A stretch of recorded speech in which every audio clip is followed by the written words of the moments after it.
بسم اللہ الرحمن الرحیم۔ تراویح کا بیان چل رہا تھا۔ تراویح کی رکعتوں کی تعداد رسول اللہ صلی اللہ علیہ وسلم سے 8 بھی ثابت ہیں اور 20 بھی ثابت ہیں۔ حضرت جابر بن عبداللہ رضی اللہ تعالیٰ عنہ سے روایت ہے کہ رسول اللہ صلی اللہ علیہ وسلم نے صحابہ کو رمضان میں تراویح پڑھائی تو 8 رکعتیں پڑھی اور پھر وتر پڑھی۔ حضرت عبداللہ بن عباس رضی اللہ تعالیٰ عنہ سے روایت ہے کہ رسول اللہ صلی اللہ علیہ وسلم رمضان میں تراویح کی 20 رکعت اور وتر پڑھتے تھے۔ تو دونوں چیزیں آپ صلی اللہ علیہ وسلم سے ثابت ہیں، 8 رکعت پڑھنا بھی اور 20 رکعت پڑھنا بھی۔ حضرت عمر رضی اللہ تعالیٰ عنہ نے پہلے تراویح میں 8 رکعتیں پڑھنے کا حکم دیا۔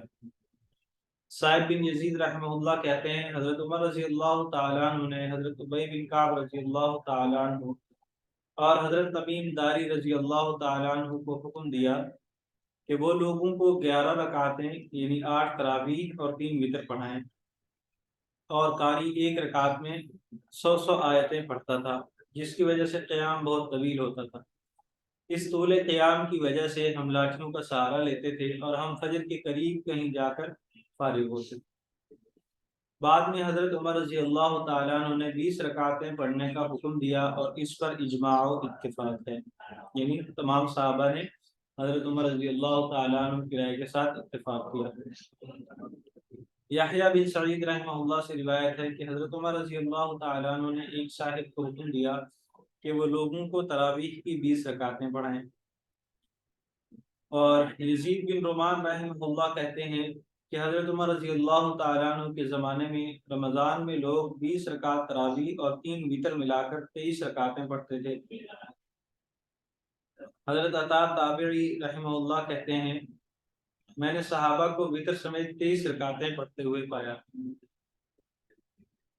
ہر 4 رکعت کے بعد تربیحات۔ ابو قصیب رحمہ اللہ کہتے ہیں حضرت سہیل بن غفلہ رضی اللہ عنہ رمضان میں ہمیں 5 تراویحوں میں 20 رکعتیں پڑھاتے تھے۔ باب نمبر 29، نماز خوف، یعنی جب دشمن کا سامنا ہو جائے، جنگ وغیرہ ہو، اس صورت میں نماز کیسے ادا کی جائے گی تاکہ نماز بھی ادا ہو جائے اور دشمن سے دفاع بھی ہو جائے، اس کا کیا طریقہ ہے۔ حضرت عبداللہ بن عمر رضی اللہ تعالیٰ عنہ کہتے ہیں رسول اللہ صلی اللہ علیہ وسلم کے ساتھ نجد کی جانب ایک غزوے میں شریک ہوا۔ ہم دشمن کے مقابل ہوئے تو ہم نے ان کے مقابل صفیں بنا لی۔ نماز کا وقت آیا تو رسول اللہ صلی اللہ علیہ وسلم ہمیں نماز پڑھانے کے لیے کھڑے ہوئے۔ لشکر کا ایک حصہ آپ کے ساتھ نماز کے لیے کھڑا ہو گیا اور ایک حصہ دشمن کے مقابلہ میں کھڑا رہا۔ اس ایک حصہ کے ساتھ رسول اللہ صلی اللہ علیہ وسلم نے پہلی رکعت پڑھی اور رکوع اور 2 سجدے کیے۔ پھر یہ حصہ اس حصہ کی جگہ چلا گیا جس نے نماز نہیں پڑھی تھی، اور یہاں دوسرا حصہ آ گیا اور اس کے ساتھ رسول اللہ صلی اللہ علیہ وسلم نے دوسری رکعت پڑھی اور رکوع اور 2 سجدے کیے۔ پھر آپ صلی اللہ علیہ وسلم نے سلام پھیر دیا۔ پھر ان میں سے ہر ایک نے اپنی اپنی چھوٹی ہوئی رکعت پوری کی اور اس کے رکوع اور 2 سجدے کیے اور قاعدہ کر کے سلام پھیرا۔ ٹھیک ہے، تو 2 جماعتیں بن جائیں گی، ایک دشمن کے سامنے کھڑی ہوگی، دفاع کرے گی، اور دوسری جماعت جو ہے وہ امام کے پیچھے نماز پڑھے گی۔ اس کا طریقہ یہ ہوگا کہ یہ جماعت جو شروع سے امام کے ساتھ شریک ہے، یہ کیا کہتے ہیں، ایک رکعت امام کے ساتھ پڑھے گی اور رکعت پڑھنے کے بعد اس پوزیشن پہ چلی جائے گی جہاں پہ دشمن کے خلاف دفاع کرنا ہے۔ تو جو دوسری جماعت دفاع کر رہی تھی پہلی رکعت میں، وہ آئے گی اور وہ دوسری رکعت امام کے ساتھ پڑھے گی۔ تو امام جب سلام پھیرے گا تو یہ دوسری جماعت کھڑی ہو کے اپنی جو ایک رکعت رہ گئی ہے اس کو مکمل کرے گی، پھر یہ مورچے پہ جائے گی اور دفاع کرے گی، اور پہلی جماعت واپس آ کے اپنی بقیہ ایک رکعت پڑھے گی۔ امام کے سلام پھیرنے کے بعد مقتدیوں کے اپنی نماز پورے کرنے کے 2 طریقے، یعنی نماز خوف میں اپنی نماز پوری کرنے کے مقتدیوں کے 2 طریقے ہیں۔ حضرت عبداللہ بن مسعود رضی اللہ تعالیٰ عنہ کہتے ہیں رسول اللہ صلی اللہ علیہ وسلم نے ہمیں نماز خوف پڑھائی اس کے لیے لشکر کے 2 حصے ہو گئے۔ اپنی نماز پوری کر کے رسول اللہ صلی اللہ علیہ وسلم نے سلام پھیر دیا، اور یہ دوسرا حصہ کھڑا ہوا اور اپنی چھوٹی ہوئی رکعت پوری کی، پھر قاعدہ کر کے سلام پھیرا۔ پھر یہ دوسرا حصہ پہلے حصہ کی جگہ دشمن کے مقابل کھڑا ہو گیا، اور پہلا حصہ ان کی جگہ آ گیا، اور اس نے اپنی چھوٹی ہوئی رکعت پوری کی، پھر قاعدہ کر کے سلام پھیرا۔ دوسرا طریقہ حضرت عبداللہ بن عباس رضی اللہ تعالیٰ عنہ سے روایت ہے، جب امام سلام پھیر دے تو دوسرا حصہ بغیر بات کیے پہلے حصے کی جگہ چلا جائے، اور پہلا حصہ اس جگہ آ جائے، اور اپنی رکعت کو ہر شخص تنہا تنہا ادا کرے، نماز پوری کرے۔ نماز پوری کر کے پہلا حصہ واپس دوسرے حصے کی جگہ چلا جائے اور وہاں کھڑا ہو جائے، اور دوسرا حصہ آئے اور اس جگہ جو رکعت باقی رہ گئی تھی اس کو ہر شخص تنہا تنہا پڑھے۔ ٹھیک ہے، تو 2 طریقے ہو گئے۔ پہلا طریقہ یہ ہے کہ جو دوسرا حصہ آیا ہے جس نے دوسری رکعت امام کے ساتھ پڑھی ہے، امام کا سلام پھیرنے کے بعد وہ فوراً اپنی رکعت جو باقی رہ گئی ہے اس کو پورا کریں، ایک طریقہ یہ ہے۔ دوسرا طریقہ یہ ہے کہ وہ اپنی رکعت پوری نہ کریں، جیسے پہلا لشکر جو ہے اپنی ایک رکعت پڑھنے کے بعد چلا گیا تھا، یہ بھی ایک رکعت پڑھنے کے بعد مورچے پہ چلے جائیں، پہلی جماعت واپس آ کے اپنی بقیہ رکعت ادا کرے، وہ واپس جائے گی تو پھر اس کے بعد یہ آ کے اپنی رکعت ادا کریں گی جو باقی رہ گئی ہے۔ ٹھیک ہے، تو چونکہ سفر میں عام طور پہ 2 رکعتیں ہوتی ہیں، اس لیے یہاں پہ 2 رکعتوں کا طریقہ لکھا گیا ہے، تو یہ ہے۔ ٹھیک ہے، تو 2 طریقے ہو گئے۔ ایک طریقہ یہ ہے کہ جو دوسرا لشکر ہے وہ جماعت مکمل ہونے کے بعد اپنی رکعت ادا کرے اور پھر واپس جائے، اور دوسرا طریقہ یہ ہے کہ فوراً واپس چلے جائیں، پہلے لشکر کو موقع دیں اور وہ اپنی بقیہ نماز ادا کریں، پھر یہ واپس آ کے اپنی بقیہ رکعت ادا کریں۔ نبی صلی اللہ علیہ وسلم کے بعد نماز خوف کا جواز۔ حبیب رحمہ اللہ سے روایت ہے کہ مسلمانوں نے حضرت عبد الرحمن بن سمرہ رضی اللہ تعالیٰ عنہ کے ساتھ کابل کی جنگ لڑی، تو حضرت عبد الرحمن بن سمرہ رضی اللہ تعالیٰ عنہ نے ہم مسلمانوں کو نماز خوف پڑھائی۔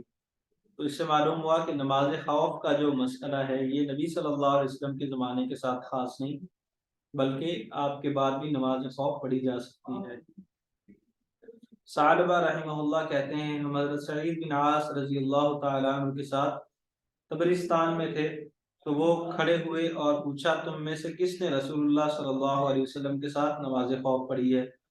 حضرت حذیفہ رضی اللہ تعالیٰ عنہ نے جواب دیا کہ میں نے پڑھی ہے۔ تو حضرت حذیفہ رضی اللہ تعالیٰ عنہ نے لشکر کو نماز پڑھائی، ایک حصہ کو 1 رکعت اور دوسرے حصہ کو 1 رکعت، اور ہر حصہ نے اپنی چھوٹی ہوئی رکعت خود پوری کی۔ باب نمبر 30، نماز استسقاء، یعنی بارش کے لیے نماز پڑھنا۔ قحط سالی کے زمانے میں جب بارش نہ ہو رہی ہو تو بارش مانگنے کے لیے نماز پڑھنا۔ رسول اللہ صلی اللہ علیہ وسلم نے صرف دعا پر بھی اکتفا کیا ہے۔ حضرت انس بن مالک رضی اللہ تعالیٰ عنہ کہتے ہیں اس دوران کہ رسول اللہ صلی اللہ علیہ وسلم جمعہ کے دن خطبہ دے رہے تھے، ایک شخص آپ کے پاس آیا اور کہا اے اللہ کے رسول، بارش کا قحط ہو گیا ہے، لہذا آپ اللہ سے دعا کیجیے کہ وہ ہمارے لیے بارش برسا دیں۔ رسول اللہ صلی اللہ علیہ وسلم نے دعا کی تو ہمارے لیے بارش شروع ہو گئی، اور بارش کی شدت کی وجہ سے ہمارے لیے اپنے گھروں کو پہنچنا مشکل ہو گیا۔ تو بارش کے لیے جو ہے وہ صرف دعا کرنا نماز کے بغیر، یعنی استسقاء کی نماز نہ پڑھنا، صرف دعا کرنا، یہ بھی آپ صلی اللہ علیہ وسلم سے ثابت ہے۔ استسقاء کے لیے نماز وغیرہ، عباد بن تمیم کے چچا جو صحابی تھے رضی اللہ عنہ کہتے ہیں میں نے رسول اللہ صلی اللہ علیہ وسلم کو دیکھا جس دن آپ استسقاء کے لیے باہر نکلے، آپ صلی اللہ علیہ وسلم نے لوگوں کی طرف اپنی پشت کی اور قبلہ رخ ہو کر دعا کی، پھر دعا کے دوران آپ صلی اللہ علیہ وسلم نے اپنی چادر کو الٹا، اور اس سے پہلے آپ نے ہمیں 2 رکعتیں پڑھائیں جن میں آپ صلی اللہ علیہ وسلم نے قرات آواز سے کی۔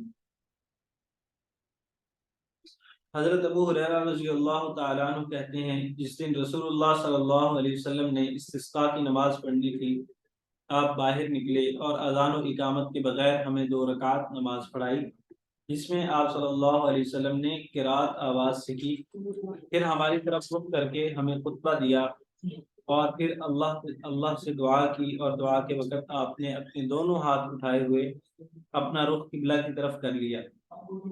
پھر دعا ہی کے دوران آپ نے اپنی چادر کو الٹا اور اس کے دائیں جانب کو بائیں طرف اور بائیں جانب کو دائیں طرف کر لیا، جس میں اس بات کی طرف اشارہ تھا کہ جیسے چادر کی حالت پلٹ گئی، اسی طرح اللہ تعالی ہماری خشک سالی اور قحط کی حالت کو پلٹتے ہیں۔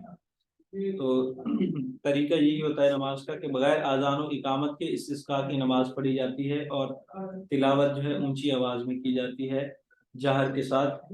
اس کے بعد دعا کی جاتی ہے، اور چادر کو بھی الٹا جاتا ہے، یعنی چادر کا جو دائیں طرف ہے وہ بائیں طرف ہو جاتی ہے، اور بائیں جانب جو ہے وہ دائیں جانب آ جاتی ہے، یہ بھی سنت ہے۔ دعا کے وقت ہاتھ اٹھانا۔ حضرت عمر رضی اللہ تعالیٰ عنہ کہتے ہیں کہ انہوں نے رسول اللہ صلی اللہ علیہ وسلم کو مدینہ منورہ کے ایک مقام زورا کے قریب، مدینہ منورہ کے دوسرے مقام احجار زید میں استسقاء کرتے دیکھا۔ آپ صلی اللہ علیہ وسلم کھڑے ہو کر بارش کے لیے دعا کر رہے تھے، اور آپ صلی اللہ علیہ وسلم نے اپنے دونوں ہاتھ اپنے چہرہ کے سامنے پھیلائے ہوئے تھے، اور ان کے اپنے سر سے اوپر نہ کیا تھا۔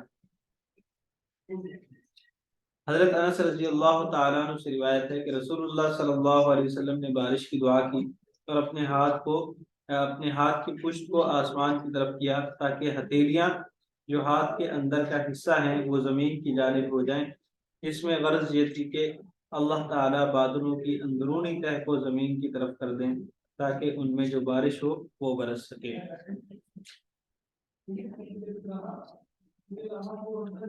باب نمبر 31، سورج گرہن کی نماز۔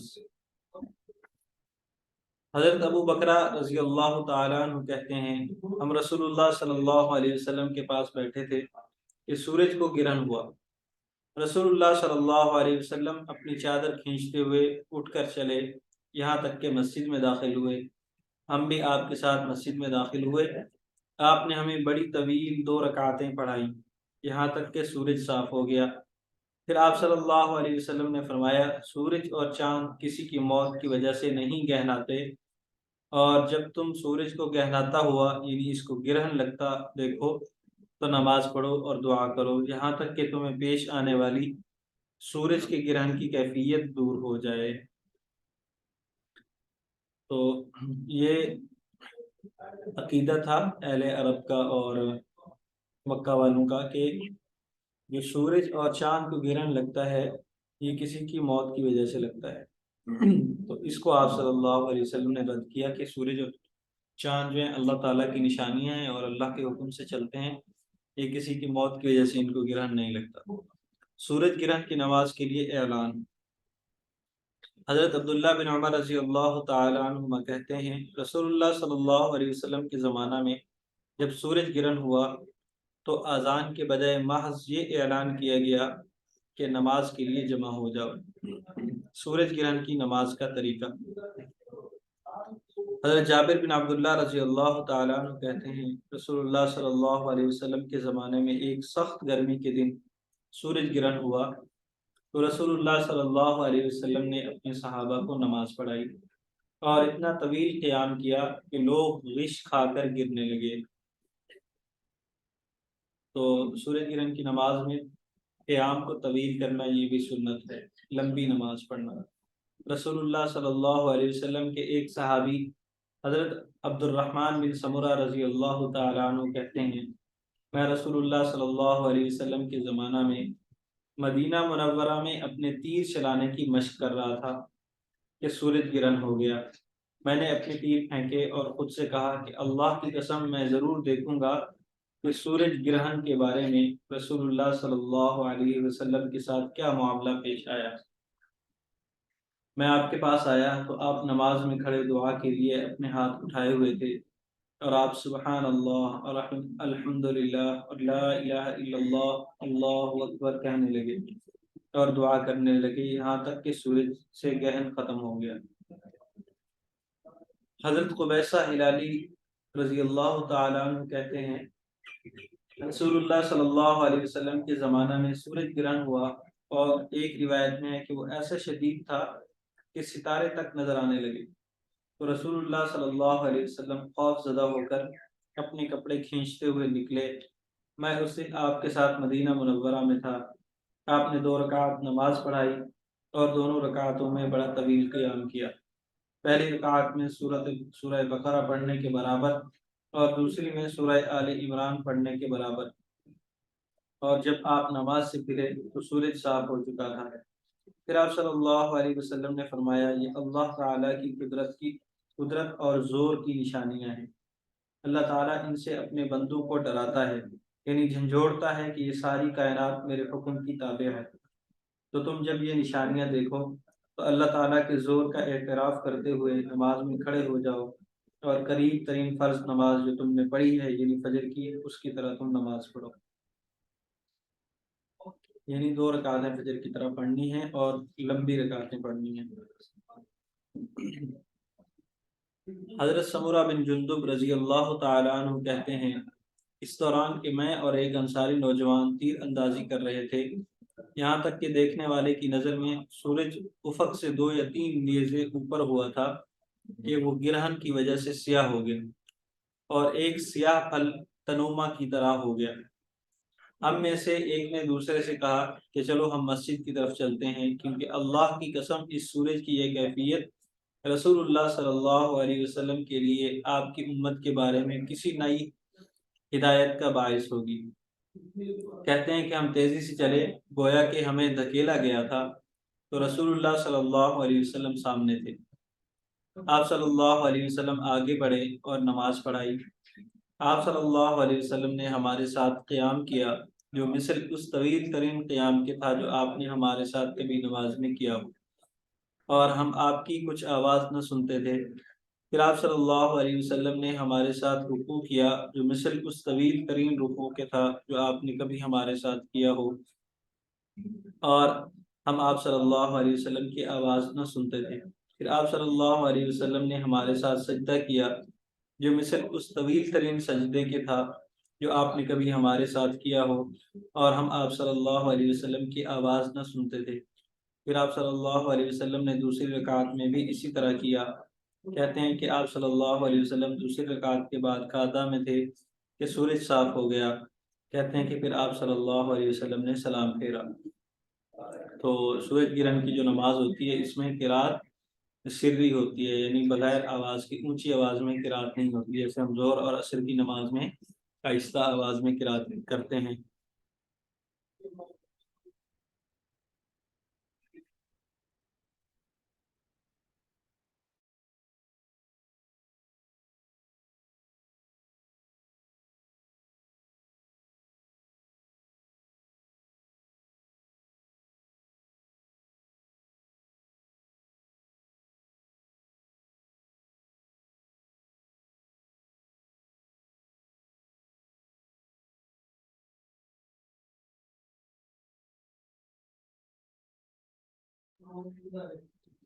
اس نماز میں قرات آہستہ کرنی ہے۔ حضرت سمرہ بن جندب رضی اللہ تعالیٰ عنہ کہتے ہیں، رسول اللہ صلی اللہ علیہ وسلم نے ہمیں سورج گرہن کے وقت نماز پڑھائی جس میں ہم آپ صلی اللہ علیہ وسلم کی قرات کے سری ہونے کی وجہ سے اس کی آواز نہ سنتے تھے۔ حضرت عبداللہ بن عباس رضی اللہ تعالیٰ عنہ کہتے ہیں، میں نے جیسا کہ طبرانی میں ہے رسول اللہ صلی اللہ علیہ وسلم کے ایک جانب ہو کر آپ کے ساتھ سورج گرہن کی نماز پڑھی، تو میں نے اس نماز میں آپ صلی اللہ علیہ وسلم سے قرات کا ایک حرف بھی نہیں سنا، کیونکہ آپ نے قرات آہستہ کی تھی۔ فائدہ، اوپر کی حدیثوں سے معلوم ہوا کہ سورج گرہن کی نماز باجماعت ہوگی اور اس میں امام قرات آہستہ کرے گا، اور ہر رکعت میں ایک ہی رکوع ہوگا جیسا کہ عام طور سے نماز میں ہوتا ہے۔ نمبر 1، اس کے برعکس بعض حدیثوں میں صراحت ہے کہ رسول اللہ صلی اللہ علیہ وسلم نے قرات آواز سے کی۔ حضرت عائشہ رضی اللہ تعالی عنہا سے روایت ہے کہ رسول اللہ صلی اللہ علیہ وسلم نے سورج گرہن کی نماز میں آواز سے قرات کی، لیکن ترجیح اسی بات کو حاصل ہے کہ رسول اللہ صلی اللہ علیہ وسلم نے قرات آہستہ سے کی تھی، کیونکہ حضرت عائشہ رضی اللہ تعالی عنہا تو عورتوں کی صف میں پیچھے تھیں، جبکہ حضرت عبداللہ بن عباس، حضرت سمرہ بن جندب جو ان سے آگے مردوں کی صف میں تھے، وہ قرات کی آواز سے ہونے کا انکار کرتے ہیں۔ دوسری بات یہ ہے کہ کسی نے بھی یہ ذکر نہیں کیا کہ رسول اللہ صلی اللہ علیہ وسلم نے کیا صورتیں پڑھی تھیں۔ بخاری اور مسلم میں حضرت عبداللہ بن عباس رضی اللہ عنہ سے منقول ہے، فصلی رسول اللہ صلی اللہ علیہ وسلم فقام قیاما طویلا نحو من قراءۃ سورۃ البقرہ، یعنی رسول اللہ صلی اللہ علیہ وسلم نے نماز پڑھائی اور بڑا طویل قیام کیا جو سورہ بقرہ پڑھنے کے برابر تھا۔ اگر آپ صلی اللہ علیہ وسلم نے آواز سے قرات کی ہوتی تو حضرت عبداللہ بن عباس رضی اللہ تعالیٰ عنہ کو علم ہوتا کہ کون سی صورتیں پڑھی ہیں، اور وہ انہی کو ذکر کرتے، محض اندازہ نہ بتاتے۔ فائدہ نمبر 2، بعض حدیثوں میں ہے کہ آپ صلی اللہ علیہ وسلم نے ایک رکعت میں 5 رکوع کیے، بعض میں ہے 4 رکوع کیے، بعض میں ہے 3 رکوع کیے، اور بعض میں ہے کہ 2 رکوع کیے۔ اس کا جواب یہ ہے کہ جیسا کہ اوپر کی حدیثوں سے ثابت ہوا، آپ صلی اللہ علیہ وسلم نے زندگی میں ایک مرتبہ سورج گرہن کی نماز پڑھائی، اور آپ صلی اللہ علیہ وسلم نے ایک رکعت میں صرف ایک ہی رکوع کیا تھا، لیکن ایک تو سخت گرمی کا دن تھا، دوسرے مکمل سورج گرہن ہونے کی وجہ سے اندھیرا سا چھا گیا تھا۔ پھر آپ صلی اللہ علیہ وسلم نے بہت ہی طویل قیام کیا، جس سے لوگ غشی کھا کر گرنے لگے۔ علاوہ ازیں آپ تسبیح، تحمید، تحلیل وغیرہ کے کلمات بھی کہتے رہے، جن میں آواز بلند بھی ہوتی رہی۔ تو مذکورہ حالات میں ان کلمات کو سن کر بعض لوگوں کو خیال ہوتا کہ آپ رکوع میں گئے ہیں، یعنی تکبیر سن کر یہ سمجھتے لوگ کہ آپ صلی اللہ علیہ وسلم رکوع میں چلے گئے، اس لیے وہ بھی رکوع میں چلے جاتے۔ رکوع سے اٹھنے کے بعد پھر ایسی آواز نہ سنتے جس سے سجدہ میں جانے کا خیال ہوتا، اس لیے دوبارہ قیام اختیار کر لیتے۔ بعد میں پھر یہی خیال ہوتا کہ رسول اللہ صلی اللہ علیہ وسلم ایک مرتبہ پھر رکوع میں گئے ہیں۔ اس طرح سے بعض کو 2 دفعہ خیال ہوا، بعض کو 3 دفعہ، بعض کو 4 دفعہ، اور بعض کو 5 دفعہ رکوع میں جانے کا خیال ہوا۔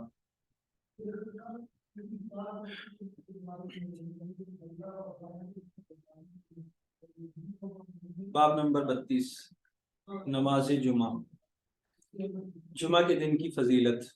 حضرت ابو ہریرہ رضی اللہ تعالیٰ عنہ سے روایت ہے، رسول اللہ صلی اللہ علیہ وسلم نے فرمایا، بہترین دن جس میں سورج طلوع ہوتا ہے، اور چونکہ سورج تو ہر روز ہی طلوع ہوتا ہے، لہذا مراد ہے کہ سب دنوں میں سے بہترین دن جمعہ کا دن ہے۔ اس میں آدم علیہ السلام پیدا کیے گئے، اور اس دن وہ جنت میں داخل کیے گئے، اور اسی دن میں وہ اس سے نکالے گئے، اور قیامت بھی صرف جمعہ کے دن ہی قائم ہوگی۔ جمعہ کے دن قبولیت کی گھڑی۔ حضرت ابو ہریرہ رضی اللہ تعالیٰ عنہ سے روایت ہے کہ رسول اللہ صلی اللہ علیہ وسلم نے جمعہ کے دن کا ذکر کیا اور فرمایا، اس میں ایک گھڑی ایسی ہے کہ اگر کوئی مسلمان بندہ اس میں نماز پڑھتے ہوئے اللہ تعالیٰ سے کچھ مانگے تو اللہ تعالیٰ اس کو وہ عطا فرماتے ہیں، اور آپ نے اپنے ہاتھ کے اشارہ سے سمجھایا کہ وہ گھڑی بڑی مختصر ہے۔ فائدہ، اس کے بارے میں 2 وقت منقول ہیں، یعنی وہ گھڑی جس میں دعا قبول ہوتی ہے، اس کے بارے میں 2 وقت منقول ہیں۔ نمبر 1، عصر کی نماز کے بعد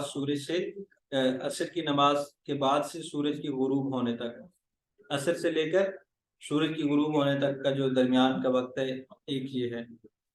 حضرت عبداللہ بن سلام رضی اللہ تعالیٰ عنہ کہتے ہیں کہ رسول اللہ صلی اللہ علیہ وسلم بیٹھے ہوئے تھے تو میں نے پوچھا، جمعہ کی گھڑی وہ کون سی گھڑی ہے؟ رسول اللہ صلی اللہ علیہ وسلم نے جواب دیا کہ وہ دن کی گھڑیوں میں سے آخری گھڑی ہے۔ کہتے ہیں میں نے پوچھا، وہ وقت نماز پڑھنے کا تو نہیں ہوتا کیونکہ وہ تو عصر کا مطلوب وقت ہوتا ہے؟ آپ صلی اللہ علیہ وسلم نے فرمایا، ہاں، مومن بندہ جب نماز پڑھ لے پھر دوسری نماز کے انتظار میں بیٹھا رہے تو وہ نماز پڑھنے ہی کے شمار میں ہوتا ہے۔ اور دوسرا یہ کہ امام کے منبر پر بیٹھنے کے بعد سے نماز ختم ہونے تک۔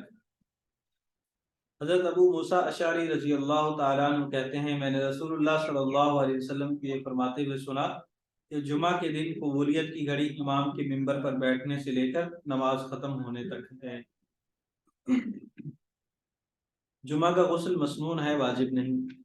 حضرت سمرہ بن جندب رضی اللہ تعالیٰ عنہ کہتے ہیں، رسول اللہ صلی اللہ علیہ وسلم نے فرمایا، جس نے جمعہ کے دن صرف وضو کیا تو یہ بھی اچھی بات ہے، اور جس نے غسل کیا تو غسل کرنے میں زیادہ فضیلت ہے۔